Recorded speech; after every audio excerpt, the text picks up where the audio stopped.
Bhim army के संस्थापक चंद्रशेखर आजाद ने कहा कि वो नरेंद्र मोदी के खिलाफ निर्दलीय उम्मीदवार के तौर पर चुनाव लड़ेंगे।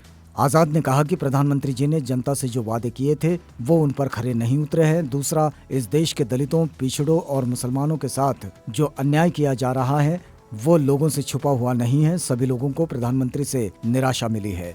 चंद्रशेखर आजाद ने उम्मीद जताई है कि बीजेपी की छल कपट की राजनीति देश हित में नहीं है, इसलिए देश लोकतंत्र और संविधान को बचाने के लिए उन जैसे युवाओं को चुनाव में जिता देगा। उन्होंने कहा कि वो स्वतंत्र उम्मीदवार के तौर पर पीएम मोदी के खिलाफ लड़ेंगे और उन्हें पूरा भरोसा है कि वो उन्हें हराने में कामयाब हो जाएंगे।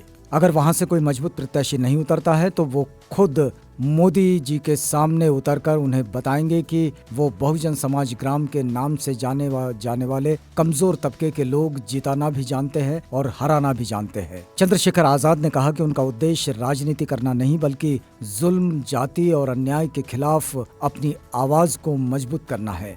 लोगों को ये बताना है कि चाहे देश का प्रधानमंत्री हो या कोई और, अगर गलत करेगा तो वो उसके खिलाफ खड़े होंगे। भले ही उनके पास धन बल और सरकारी मशीनरी होगी, लेकिन उनके पास जमीनी तौर पर किया गया काम है और वो अपने काम और संसाधनों के साथ ही लड़ेंगे और जीतेंगे भी।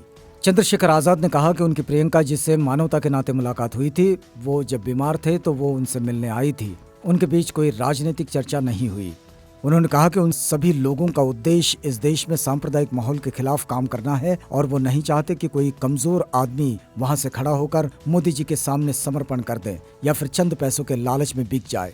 चंद्रशेखर आजाद कहते हैं कि वो पूरी मजबूती से चुनाव लड़ेंगे और जो लोग चाहते हैं कि मोदी हारें, बीजेपी मुक्त भारत हो, देश का संविधान और लोकतंत्र जिंदा रहे, वो उसमें मदद करेंगे। वो स्वतंत्र उम्मीदवार के रूप में लड़ेंगे और उन्हें उम्मीद है कि सब लोग समर्थन करेंगे। राजनीति में कोई किसी का लंबे समय तक दोस्त या दुश्मन नहीं रहता। बिहार में लालू यादव व नीतीश कुमार और यूपी में सपा बसपा के मामले में सब लोग ये देख चुके हैं।